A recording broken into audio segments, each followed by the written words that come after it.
Good morning students. मैं doctor Gita veggie महाविद्यालय veggie से आज मैं बीए फर्स्ट ईयर के स्टूडेंट्स को लेकर आई हूँ तटस्थता वक्र विश्लेषण।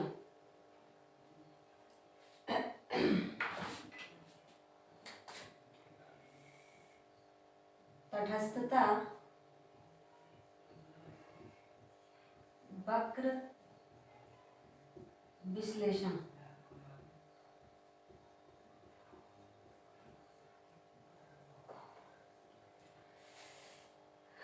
देखिए स्टूडेंट्स,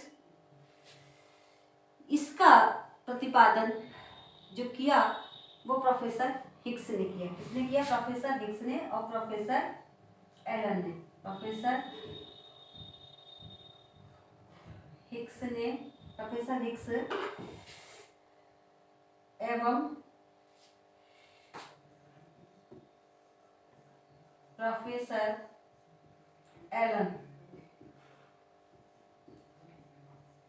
एलन ने अपनी पुस्तक यानी संयुक्त रूप से, है ना, संयुक्त रूप से मतलब मिलकर, पुस्तक है ए कंसिडरेशन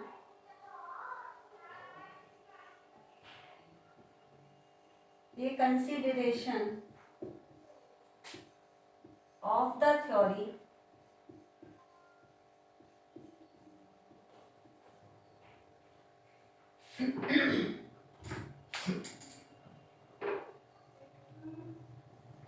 theory of value। इन्होंने 1934 में, कब? 1934 में उपयोगिता को, जैसे कि इससे पहले मैंने आपको बताया था कि जो यूटिलिटी है, उपयोगिता है, उसको मार्शल ने बताया कि हम उसको माप सकते हैं, यानी उसकी गणनावाचक उसका विश्लेषण किया था, है ना। गणनावाचक विश्लेषण का मतलब है कि हम उसको माप सकते हैं। किस में माप सकते हैं? द्रव्य रूपी पैमाने में। ऐसा विचार दिया था किसने? प्रोफेसर मार्शल ने, जो मैंने आपको पढ़ा दिया है। अब इसके बाद एलन और हिग्स ने, है ना, लेकिन जो ज्यादा क्या कहते हैं इनका कंट्रीब्यूशन है वो है प्रोफेसर हिग्स ने अपनी पुस्तक, है ना, द वैल्यू ऑफ कैपिटल। इनकी प्रोफेसर हिग्स की पुस्तक है द वैल्यू ऑफ कैपिटल। इन्होंने, प्रोफेसर हिग्स ने, जो उपयोगिता है उसका एक वैज्ञानिक दृष्टिकोण प्रस्तुत किया और बताया कि उपयोगिता को मापना कठिन है, उसकी गणना करना कठिन है। यानी एक तरह से जो मार्शल का जो गणनावाचक विश्लेषण था उपयोगिता का, यूटिलिटी का, उसके ऊपर एक वैज्ञानिक सुधार है, एक साइंटिफिक इम्प्रूवमेंट है। उन्होंने बताया कि हम उपयोगिता को माप नहीं सकते, बल्कि उसको हम क्या कर सकते हैं? उसको हम क्रम दे सकते हैं, है ना। तो इन्होंने बताया कि उपयोगिता को मापना कठिन है, लेकिन अगर इन्होंने एक चीज को लिया, इन्होंने मतलब कि दो वस्तुओं के संयोग को, प्रोफेसर हिग्स ने अपने इस क्रमवाचक दृष्टिकोण में या तटस्थता वक्र विश्लेषण में इन्होंने बताया कि जब दो वस्तुएं, यानी उपभोक्ता के सामने दो वस्तुओं का संयोग हो तो उसे वह प्रीफरेंस दे सकता है, क्रम दे सकता है, और यह बता सकता है कि कौन सा संयोग जो है उसे अधिक संतुष्टि दे रहा है, समान संतुष्टि दे रहा है। इस तरह से वो केवल क्रम दे सकता है, लेकिन उसको मापना कठिन है। ओके स्टूडेंट्स, तो तटस्थता वक्र क्या होता है? सबसे पहले हम जानेंगे कि तटस्थता वक्र इंडिफरेंस कर्व क्या होता है। तो देखिए स्टूडेंट्स, इंडिफरेंस कर्व का मतलब है, तटस्थता वक्र का मतलब है कि जब उपभोक्ता के पास दो वस्तुओं का संयोग है, एक x मान लेते हैं और एक y, दो वस्तुओं का संयोग है, तो उस संयोग से, यानी तटस्थता वक्र पर स्थित सभी संयोग उपभोक्ता को समान संतुष्टि देते हैं। ओके स्टूडेंट्स, जैसे मान लीजिए कि मैं यहाँ पर आपको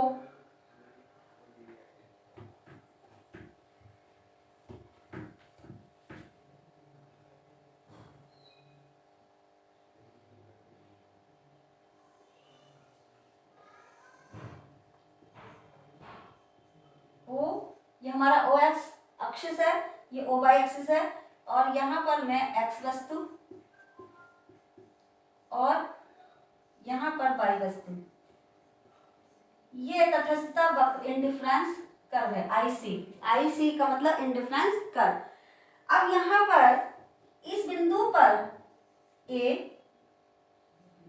बी और सी तीन संयोग है ना, तीन संयोग है, तीनों से उपभोक्ता को समान संतुष्टि प्राप्त होती है ना, ए, बी और सी। अब उपभोक्ता इन तीनों संयोगों में कौन सा संयोग उसे अधिक संतुष्टि दे रहा है, इसको मापन नहीं कर सकता, बल्कि वह तटस्थ है, बता नहीं, मतलब तटस्थ है का मतलब उसे समान संतुष्टि दे रहे हैं, ये तीनों ही संयोग उसे समान संतुष्टि दे रहे हैं। तो इसका मतलब क्या है कि जो उपभोक्ता वक्र है उसका मतलब है तटस्थता वक्र है, उसका मतलब है कि तटस्थता वक्र पर स्थित सभी संयोग उपभोक्ता को समान संतुष्टि देते हैं। कब? जब x और y दो वस्तुओं का संयोग हो। ओके स्टूडेंट्स, अब हम आते हैं तटस्थता सूची।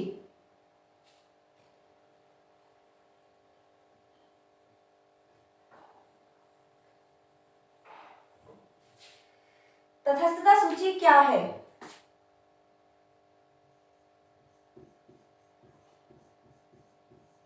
सारणी यानी तटस्थता सूची।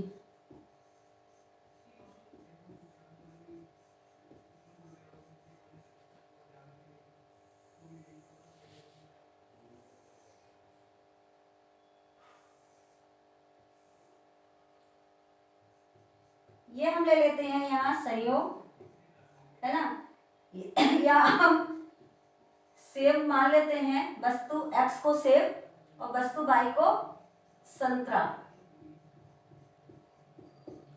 ओके स्टूडेंट्स, अब मान लीजिए कि संयोग A से उसे कितना मिल रहा है, एक, अगर वो एक सेब और क्या ले रहा है, 20 संतरे, ठीक है, तब भी उसे उतनी संतुष्टि मिल रही है। या B संयोग पर 2 सेब और 14 संतरे से उतनी संतुष्टि मिल रही है। C पर 3 सेब और 10 संतरे से उतनी संतुष्टि मिल रही है। और D पर 4 सेब और 8 संतरे से उतनी संतुष्टि मिल रही है। कहने का मतलब है कि A, B और C तीनों संयोग से उसे समान संतुष्टि यानी समान संतुष्टि मिल रही है ना।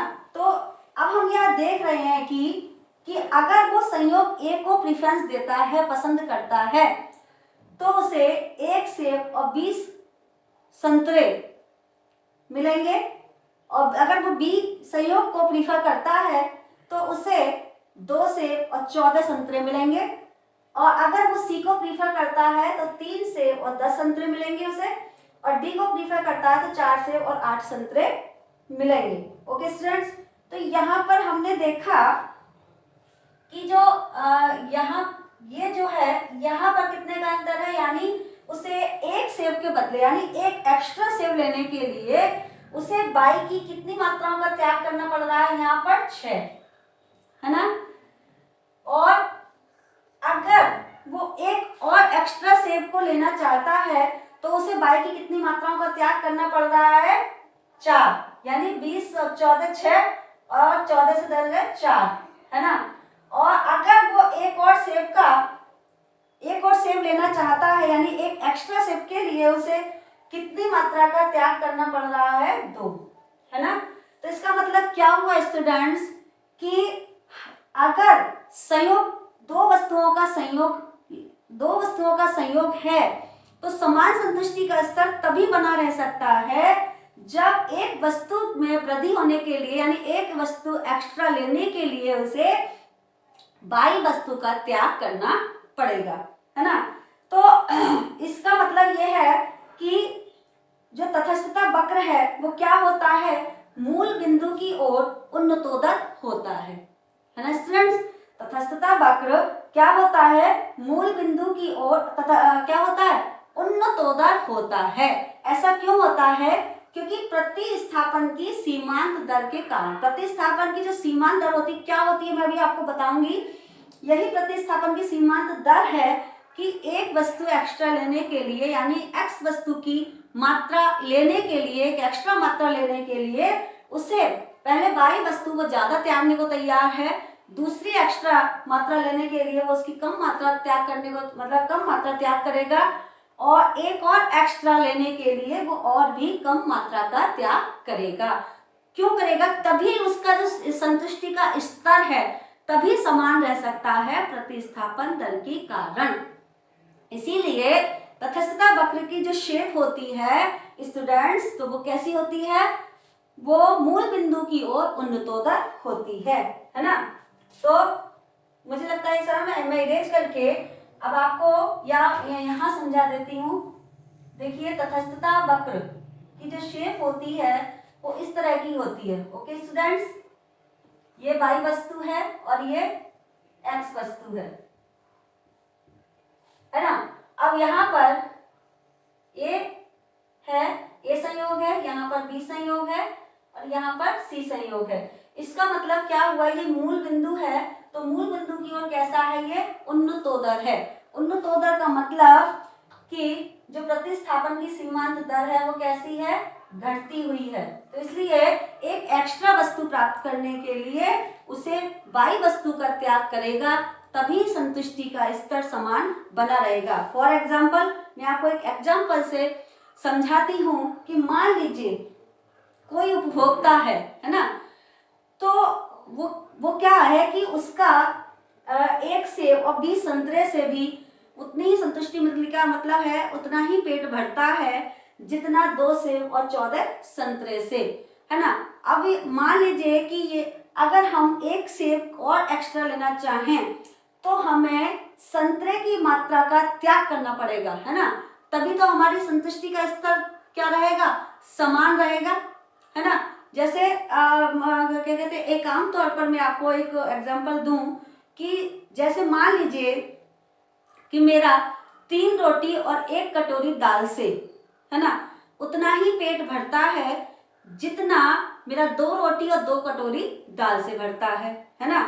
या मेरा जो पेट 1 कटोरी 1 रोटी या 3 कटोरी दाल से मेरा उतना ही पेट भरता है। तो यानी मुझे तीनों से समान संतुष्टि मिल रही है, तो ये मैं प्रीफर करूंगी कि मैं कौन सा संयोग लूं, मैं 3 रोटी 1 कटोरी दाल लूं, मैं 2 रोटी 2 कटोरी दाल लूं, या मैं 1 रोटी या 3 कटोरी दाल लूं, है ना।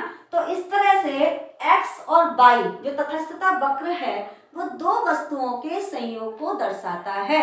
साथ ही साथ यह भी दर्शाता है कि जब उपभोक्ता एक एक्स्ट्रा वस्तु को, यानी एक्स की एक मात्रा और लेने के लिए उसे वाई वस्तु का क्या करना पड़ेगा, त्याग करना पड़ेगा, तभी तटस्थता वक्र पर स्थित सभी संयोगों से समान संतुष्टि प्राप्त हो सकती है।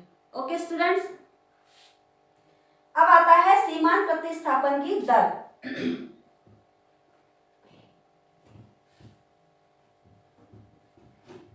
सीमांत प्रतिस्थापन की दर क्या है?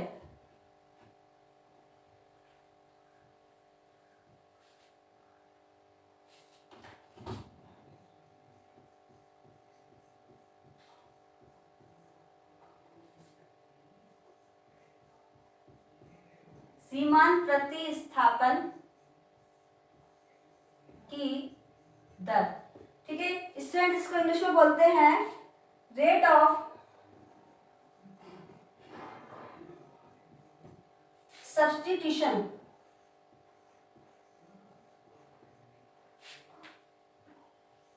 सब्स्टिट्यूशन, रेट ऑफ सब्स्टिट्यूशन, सीमांत प्रतिस्थापन की दर। ये क्या होती है स्टूडेंट्स कि जब उपभोक्ता, है ना, वस्तु की एक्स्ट्रा मात्रा लेने के लिए बाई वस्तु की मात्रा का त्याग करना पड़ता है, तो इसका मतलब क्या है, जो प्रतिस्थापन की दर है वो कैसी होती है, घटती हुई होती है। मैंने आपको सारणी से भी बताया था कि जैसे मैंने बताया था ए, बी और सी संयोग से मैंने बताया था आपको, एक बार फिर से सारणी बना देती हूँ। संयोग एक्स वस्तु बाई वस्तु, ए वस्तु यानी एक सेब लेने के लिए एक सेब और संयोग कितना है 20 संतरे का, है ना, या एक वस्तु x है और 20 वस्तु y है। दूसरे पर 2 वस्तु x हैं और 14 वस्तु y हैं। C पर 3 वस्तु x हैं और 10 वस्तु y हैं और D पर 4 वस्तु x है और 8 वस्तु y है ना स्टूडेंट। अब हम यहाँ पर देखेंगे प्रतिस्थापन की दर यानी MRST। MRST प्रतिस्थापन की सीमांत दर।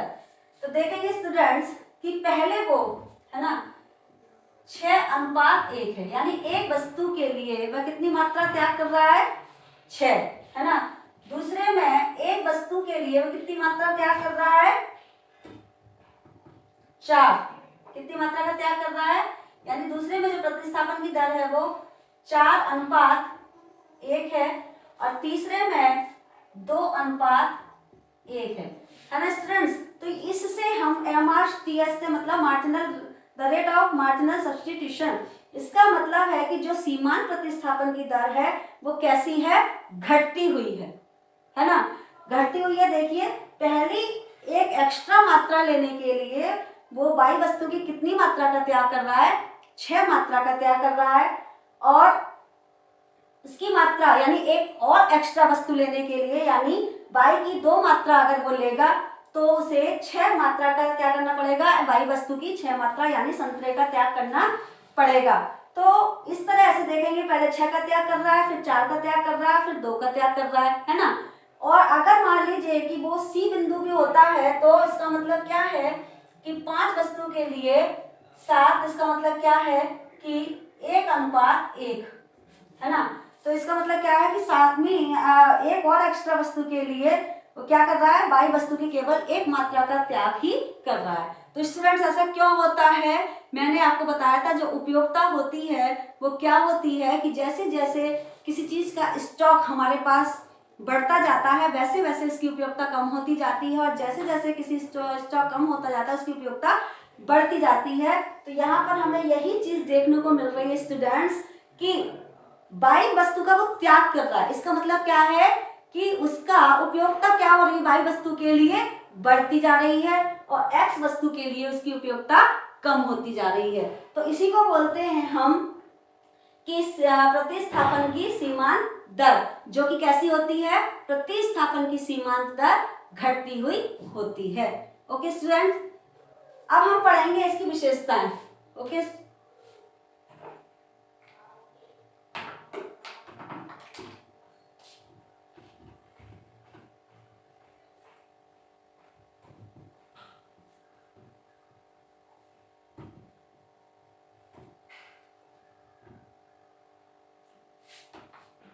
अब देखिए स्टूडेंट्स, आपको मैंने सीमांत क्या कहते हैं, तटस्थता वक्र क्या है ना, तटस्थता वक्र सूची क्या होती है। एक चीज और, तटस्थता मानचित्र क्या, इसकी विशेषताओं से पढ़ने से पहले हम जानेंगे तटस्थता वक्र मानचित्र। तटस्थता वक्र मानचित्र, है ना। तटस्थता वक्र मानचित्र क्या है, तो देखिए स्टूडेंट्स कि तटस्थता वक्र यानी जब उपभोक्ता के संतुष्टि स्तर को अलग अलग संतुष्टि के स्तर को अलग अलग इंडिफरेंस कर्व यानी अलग अलग तटस्थता वक्र जब एक मानचित्र बने होते हैं तो वो उपभोक्ता की संतुष्टि के अलग अलग स्तर को दर्शाती हैं। जैसे मान लीजिए ये ओके स्टूडेंट्स, ये है तटस्थता वक्र यानी IC1, ये है तटस्थता वक्र IC2, ये है तटस्थता वक्र IC3। तो स्टूडेंट्स यहाँ पर इसे हम इसे तटस्थता वक्र मानचित्र कहेंगे, इंडिफरेंस कर्व मानचित्र कहेंगे। इसका मतलब ये है कि मान लीजिए यहाँ पर हम A बिंदु है ना, A, B, C और D, तो इसका मतलब ये है स्टूडेंट्स की A और B एक ही तटस्थता वक्र IC1 पर स्थित हैं, इसलिए समान संतुष्टि देंगे उपभोक्ता को, है ना। और C जो बिंदु है वो IC2 पर है, तो इसका मतलब क्या है कि C बिंदु A और B से अधिक संतुष्टि देगा, क्योंकि ऊपर जब अधिक ऊपर वाला तटस्थता वक्र नीचे वाले तटस्थता वक्र से अधिक संतुष्टि देता है, यानी उसका जो संतुष्टि का स्तर है वो ऊंचे तटस्थता वक्र यानी आगे वाले तटस्थता वक्र पर ज्यादा होगा नीचे वाले तटस्थता वक्र की तुलना में। तो इसका मतलब यह है कि तटस्थता वक्र जब एक मानचित्र बना हुआ होगा तटस्थता वक्र का, तो उस पर स्थित सभी बिंदु उसको अलग अलग संतुष्टि को दर्शाएंगे, है ना। और ऊपर वाला तटस्थता वक्र नीचे वाले तटस्थता वक्र से अधिक संतुष्टि प्रदान करेगा। ओके स्टूडेंट्स, तो आज की कक्षा में इतना ही। आगे का जो विशेषता है वो मैं अगली कक्षा में पढ़ाऊंगी। Okay students, thanks.